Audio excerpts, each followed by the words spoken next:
Hi everyone, happy Tuesday to you guys. Who's with us here this evening? We've shifted our timing a little bit today and we're no longer doing the 4 o'clock. Very excited for today's chat. Is Dr. Nihar. Hey Nils, what's up? Dr. Nihar Parikh is joining us today and we're going to talk about COVID and how it affects children. And we're just going to wait for him to get on. Let me just add him.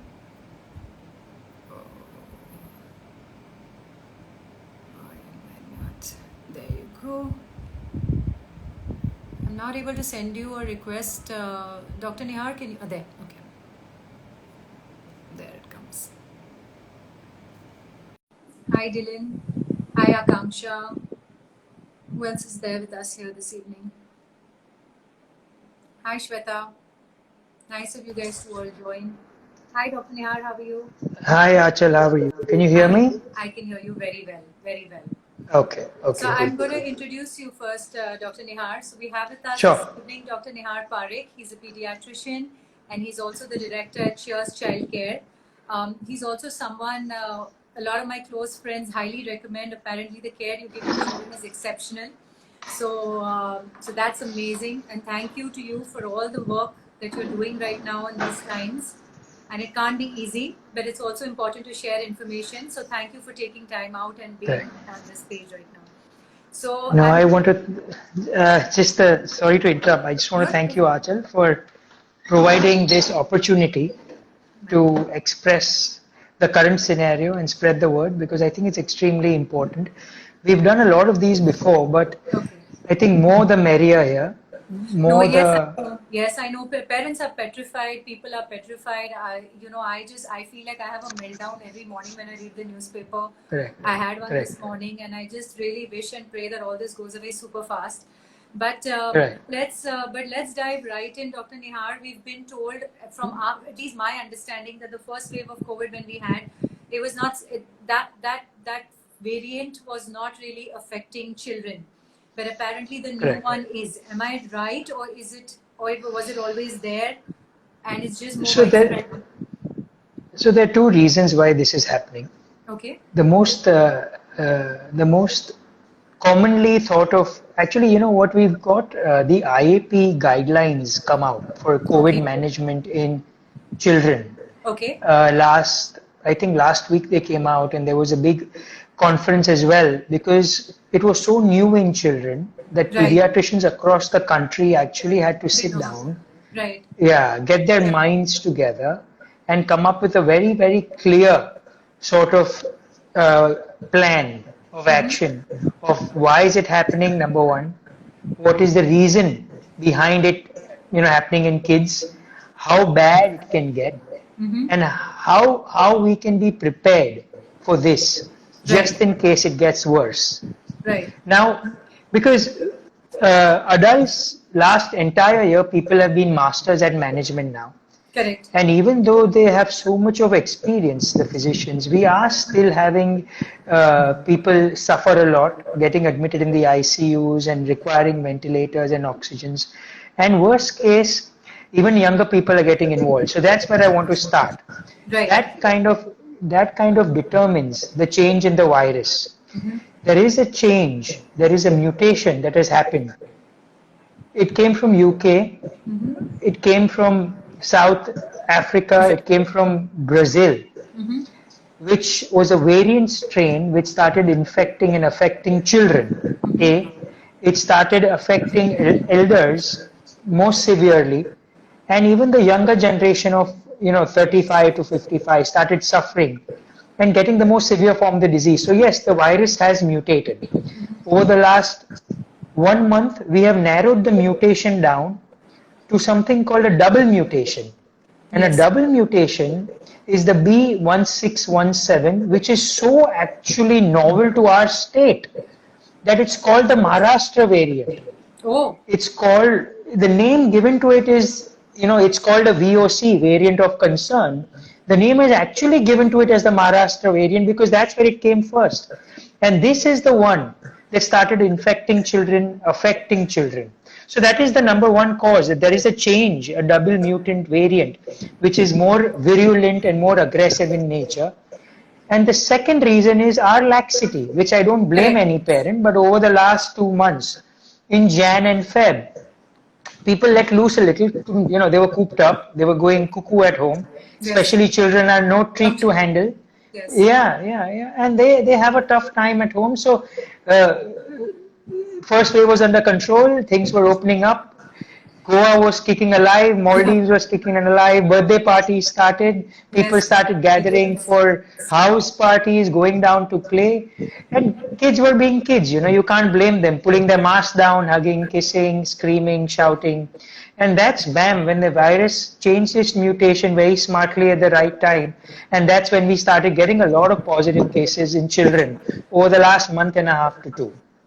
And how severe is this, and how soon or badly do we need to hit the panic button as far as children are concerned?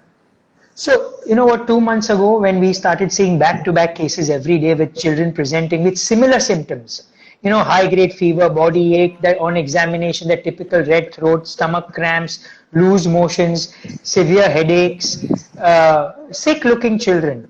We started, all are fitting in the kind of the box of typical COVID, but we're seeing it in children. So we're a little, confused. We started testing them, and all of them started coming positive. So we put the kind of the nail on the head, saying that, look, it's COVID in children. We were new, we were learning, we had a keen eye for observation. We were not worried about the COVID at that particular time, but we were worried about what would happen 7 days down the road, 10 days down the road. Would they be requiring oxygen saturation monitoring?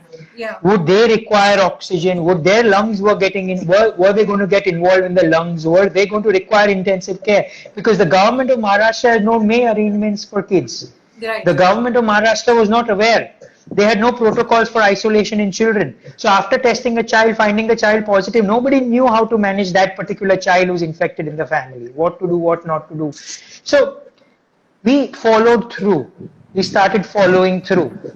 And actually, this is the first time I am announcing it right now. Yes. Let's not get really overjoyous, but till now, it's been 2 months. Yes. We have not seen a single complicated case in pediatric COVID. Right. So knock on wood, I think cheers to that. But let's not jump the gun. Let's not celebrate too prematurely. Let's just stick by saying so far so good. So parents, please don't press the panic button. We've got everything under control. The virus is being nasty enough to kind of make the children sick, but nice enough not to put them through what adults are going through. So please, for heaven's sake, do not press the panic button at any cost. Can this also possibly change? And I hope not, and God forbid not, but since you're an expert, can this also suddenly change, catch us unawares, and yes, suddenly absolutely. I mean, so it will be one of my worst nightmare that would come true if that were to happen. Right. But again, like I said, so far so good. Anything can happen, but so far so good. It's been 2 months, so we are all on edge. We have disaster management. We are in constant touch with intensivists who have prepared their pediatric intensive structures, because they're makeshift structures. Very few hospitals have pediatric intensivists and intensive care structures. And if things were to go south as bad as in adults, then we would be looking for things in a very, very frantic manner. But 2 things. A, we are preparing on the back burner. We are getting ready. But till now, no bad news so far. Yes, few cases of, the rumored MISC here and there, but nothing that is statistically noteworthy for us to worry about and press the panic button. Right. I'm really glad to hear that. I'm actually having a lot of goosebumps while you talk about this, because the thought of centers being set up for children, and like you said, if we are headed that way for children like we are with adults right now, I think that would be the worst thing humanity ever saw at this point. Absolutely. Absolutely. You see, even I got goosebumps right now. Yeah, it's that. So okay, let's calm everyone down and say that, look, guys, so far so good. Let's calm everyone down. I don't think we need parents really not sleeping at night. So how many cases are you really seeing? How widespread is it, and how fast is it spreading? So I would say, let's put it the other way. 90% of the kids that we're seeing on daily basis with fever most likely are positive. Yes. Achha. And which is But approximate number or a percentage?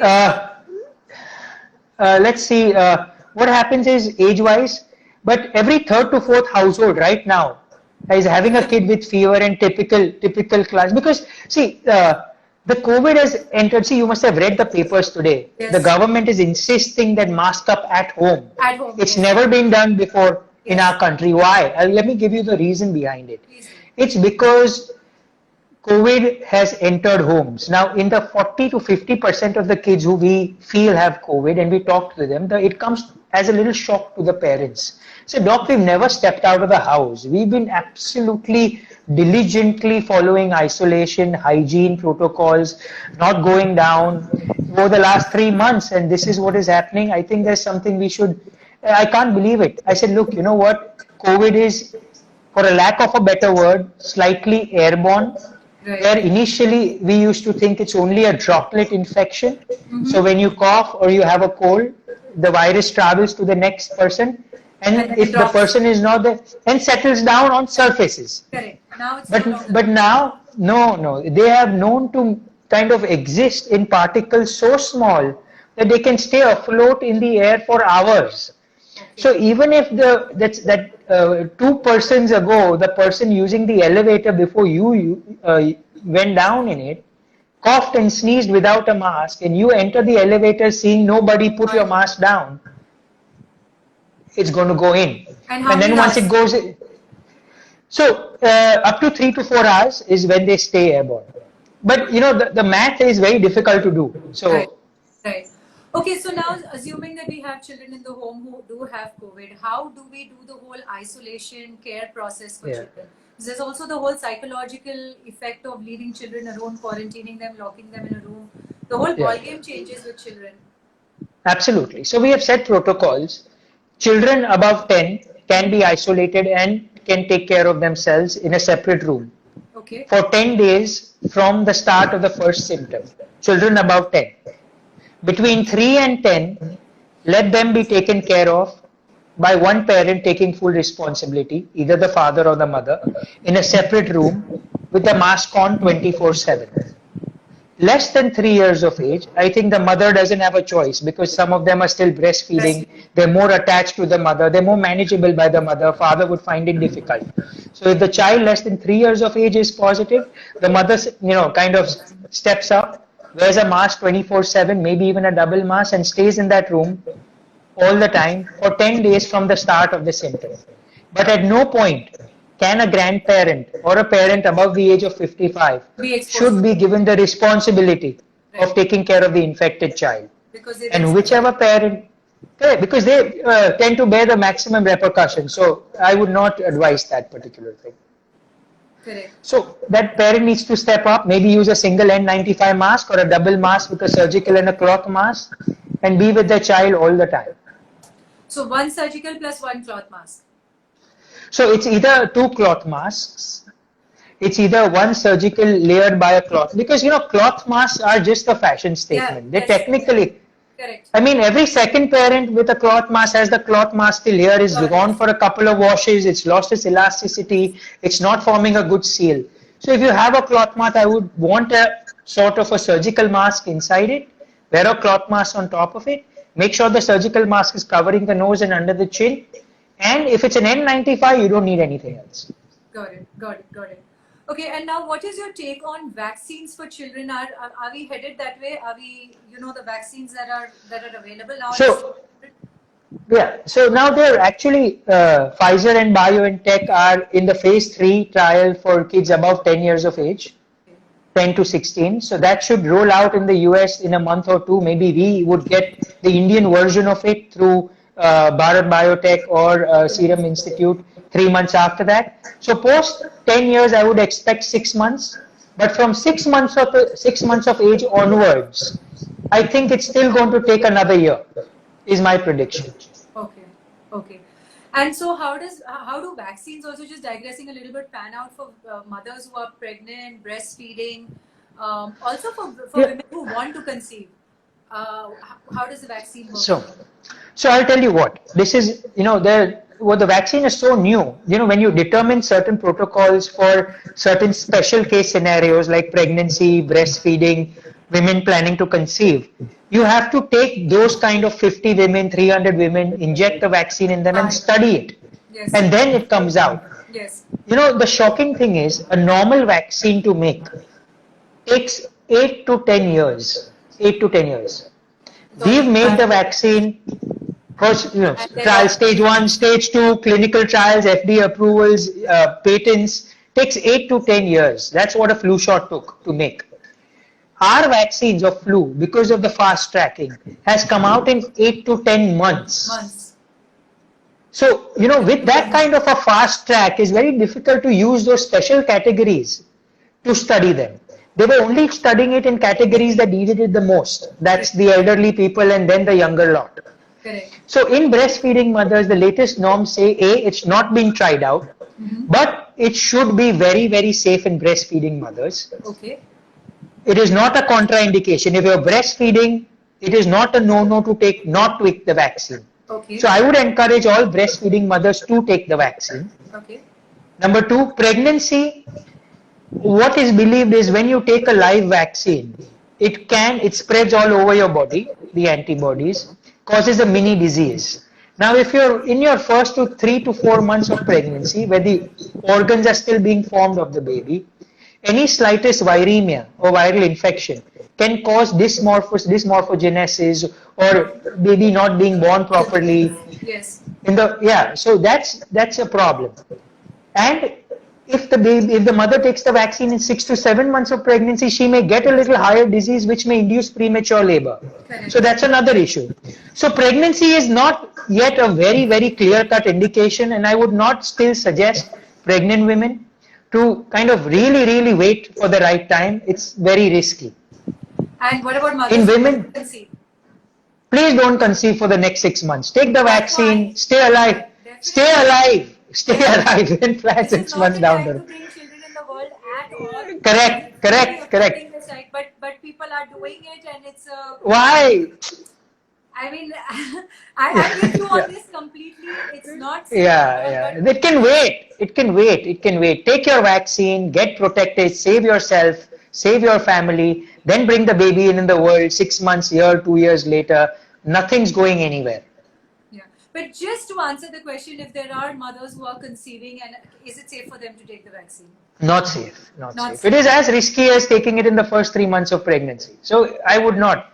Okay. If you're planning, don't take the vaccine, but I would suggest do it the other way. Don't plan, take the vaccine. And for how long, if you've taken the second dose of the vaccine, how long do you have to wait before you can plan a baby?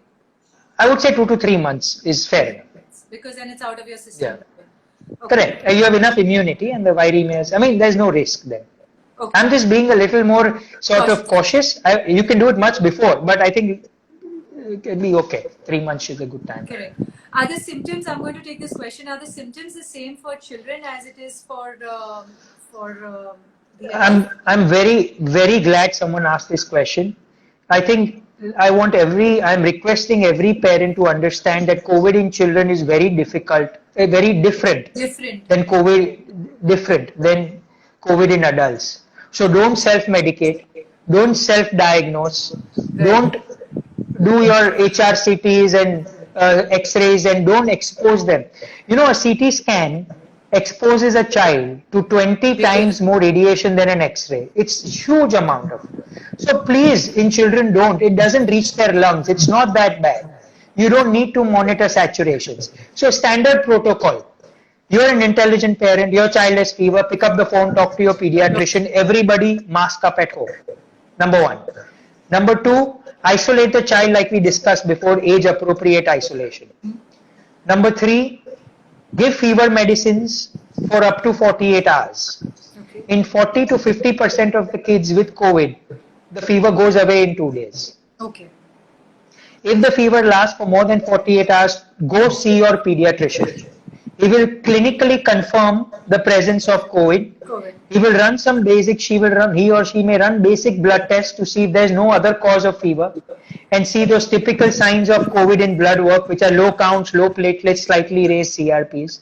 will give you proper medication, advise isolation for 10 days from the start of the first symptom, and that's pretty much it. Okay. If the fever crosses 5 to 6 days, it's very rare. The child may require a drip or two to flush the virus out of the system and monitor D-dimers and all. But don't go down your route of testing D-dimer. And I've heard people putting their kids on blood thinners, which is absolute nonsense. Right. It is shocking what people do. So please don't do that. Your pediatrician knows best. Don't self-medicate. COVID in children is very different from COVID in adults. But adults are also self-medicating. I know so many people who are just like, my friend said this. I said, how can you be taking this so lightly when Absolutely. people are literally Absolutely. dying of the disease? But anyway, is it possible for children to get it again? Like now it seems that adults are also getting it again. So I want to break another myth that antibody testing and everything doesn't give you a good clue of whether you're going to give it again or no. It's the clinical manifestations. Okay. So don't get obsessed with antibody levels. Okay. Pre-vaccination, post-disease, I have so much, I have protection. Before vaccine is this much. IgG, IgM, spike protein antibody. Has the vaccine working? No, it's absolutely rubbish for you to base your to base your decision of moving out, protected, non-protected, facing people who are infected on your antibody levels, which you've done a few weeks ago. Please don't go down that road. They're very misleading. You have to remember, it's very simple that if you've been through the full florid COVID disease, and I mean full florid disease, of 6 to 7 days of fever, body ache, maybe few days of hospital admission with HRCT involvement, taking a month to recover, then and only then will you develop an antibody response strong enough to maybe protect you for till 6 months. Oh, is it? But if you've just been through a simple disease, lost my smell, lost my taste, or traveled and came back, so just had to test, had 1 day of body ache, you will have absolutely zero protection. Oh.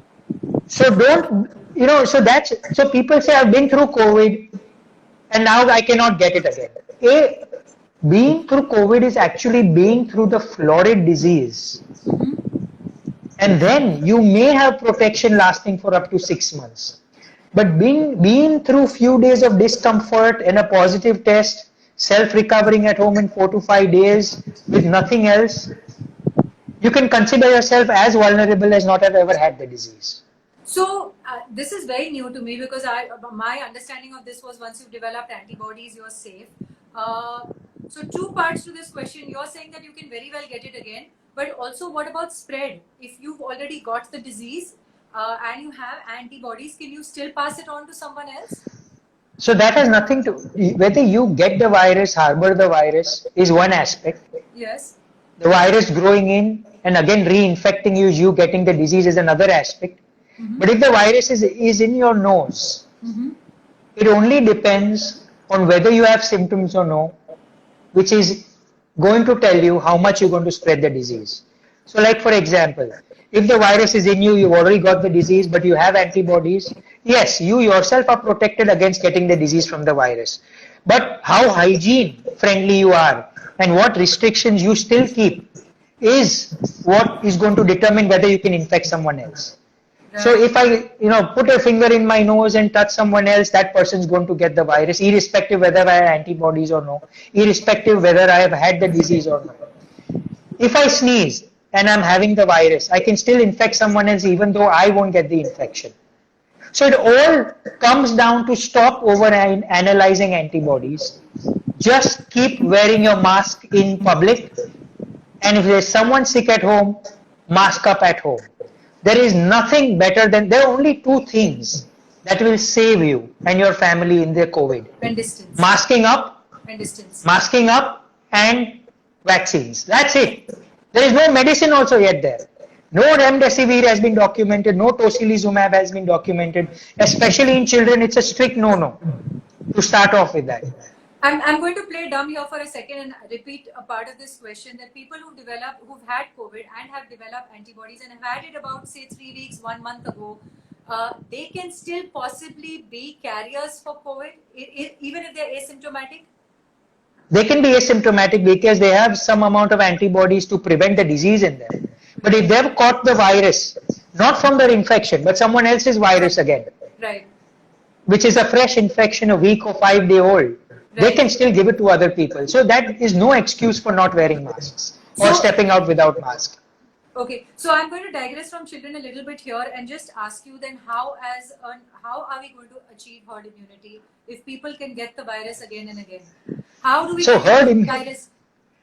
So there's only one way to throw the virus out of the country. Vaccine of the country. 60% of the population needs to get vaccinated. Okay. We are now at 3%. We are right now at 3%. For herd immunity, we need 60% of the population.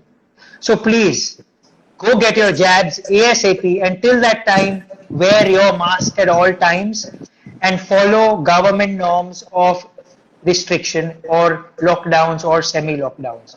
Just have faith in your government, have faith in your doctors, blindly follow them.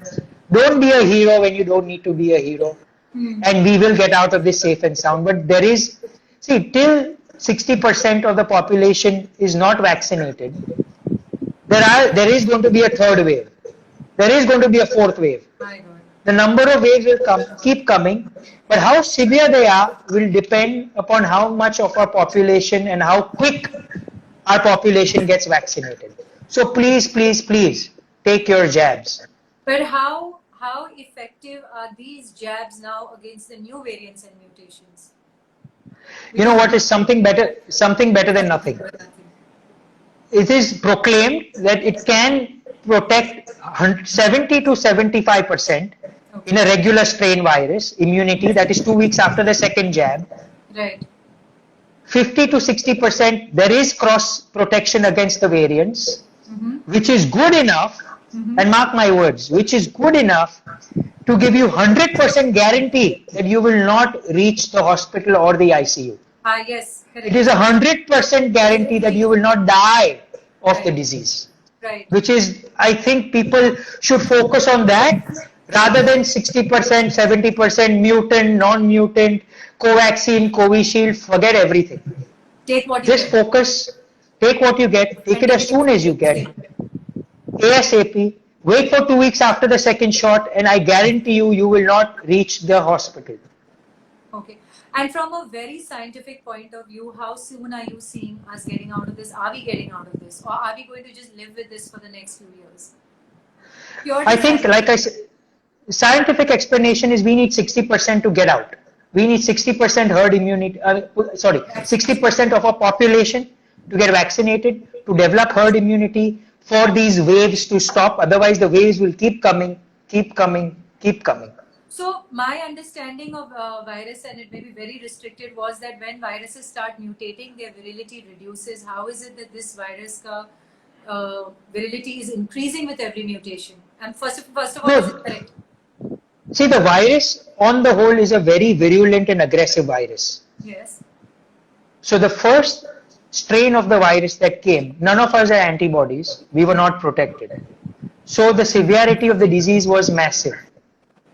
When the virus mutated, there was a slight amount of protection from this mutated virus only in people who were infected before. Okay.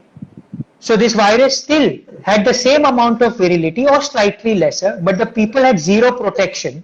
Correct. And they were not following isolation norms, they were not masking up enough. So even though the virus was slightly less virulent, it has such an easy access to everybody who was doing what they pleased with their mask down and traveling, that it caused more damage than what people were. Now I'll give you a simple example. Only in 1 week of masking up and only in 1 week of sticking to our houses, Yes. we have come down from 9,000 cases a day to 3,000 cases a day. Yes. You can see the effect. Yes. This in the first wave would have taken months to do. Yes. So that is the good news here. That look guys, only if you follow the norms. We are getting stronger. We are beating the virus. We just got to follow the norms suggested by the doctors and the government. The way you say it, it sounds fairly optimistic. I feel like I've reached a point where I'm like, No. getting out of this.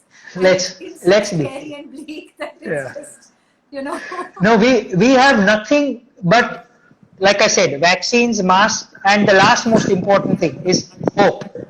We are, as a human race, extremely resilient, extremely innovative, extremely dead fast. If we decide to do something, we survive. It sounds very, very Hollywood, Bollywood, No, but no. we are going to be this. And this is the need of the hour. People need to get together, decide to get vaccinated, follow the norms, and we will get through this. I guarantee you the third wave and the fourth wave will fly by without causing any major damage. It is so I know about families who have gone through things right now, losing people, younger people in ICUs, losing family members overnight. It is heartbreaking. It causes a mental meltdown. But you have to stay positive. You have to encourage every person you know and push yourself out and get the jab. Correct, correct. No, that's really nice to know. I'm going to take a couple of questions. If we are vaccinated, can we be carriers for our children? Like we discussed, whether you are immunized or whether you've got the disease, a carrier state can be there for a long time till the virus leaves the country, till we get herd immunity. These cross infections are always going to be there back and forth. But one thing, the intensity of the infection will become like a regular flu. And number two, children in general are not suffering that much, so you don't have to worry as of that factor. Right, right. So I'm going to quickly ask our viewers if there are any questions you want to ask, please feel free to do so. Otherwise, we'll wrap this chat in a couple of minutes. Dr. Nihar, is there anything else you feel you need to share with us and I have overlooked in asking you? Please feel free to do so at this point. No, my emphasis were going to be on three things today. See, every time I do this with someone who has such a great platform like yours, I try and bring out some new points so that people have some take-home message. Correct. So all I'm saying is, please, we are doing great in our city. I may sound very selfish. It's not fair. The country is suffering, but our city is doing better. I want to thank everybody for following the norms.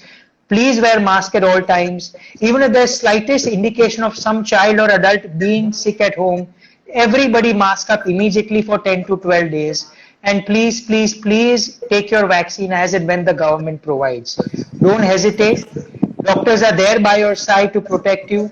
And when it comes to your children, I want you all to have peace of mind. We've got this under control so far. Hopefully it stays this way and we're going to get out of it. Okay.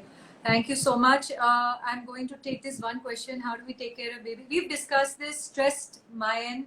We've already spoken about how to take care of children, different protocols for different age brackets. Is cold and headache a COVID sign? Yeah, Komal, I think you should be knowing this by now. We've been in a global pandemic for 1.5 years. See, no, but in children, I'll give it due respect. In children, 80 to 90% of them do have to present with high fevers and body aches. Right. So just having colds and coughs may go down the favor of an allergic phenomena, so you don't have to panic if there's no fever. Right. Even if there's fever, you don't have to panic, but don't think of COVID if there is no fever. Right. I don't know, I just like feeling like chatting with you. I just feel like we are well looked after. Thank you so much to you and to your entire fraternity, frankly, for all the incredible work that you're doing and keeping us going. I'm going to take this one question. Sure. Children from a psychological point of view, in all this that we are going through with COVID, what is your take on this? I think everybody should take a minute and applaud the children in their house. Everybody on every media is just complaining how bad the economy and parents are and adults are. But nobody is taking few minutes to think what the children have gone through. Yes. They have not been out. Their regimes, their schedules are upside down. They have not met their friends. They have, their environment the school was their life. Their sports was their life. Everything is put to a standstill. So don't get harsh on your children. Befriend them. Make sure you listen. Make sure you hear them out. Make sure you connect with them. Make sure you spend quality time with them. Understand their turmoil, and please don't constantly talk of COVID in front of them. It will scar them for a very, very, very long time. Right. You may just, in a passing by statement, just mention the number of deaths or some relative who expired suddenly, but that scar is going to stay in your child's mind for a long time. It's going to give sleepless nights to your child and really make them paranoid at a later date. We have known kids to suffer from post-traumatic stress disorders as well. So respect what comes out of your mouth. Don't scare your children unnecessarily. Spend quality time with them and structure their day so well that where their day starts and day ends, they don't realize. and they don't have time to get negative thoughts in their head. Right. Please befriend your children, be nice to them, and spend time thanking them, thanking their patients, because they've been through 10 times more than you can even imagine. Yes, yes, yes. Thank you so much, Dr. Nihar. It's been most enlightening chatting with you. Thank you so much for taking time out, sharing all this information, problem. spreading all this information.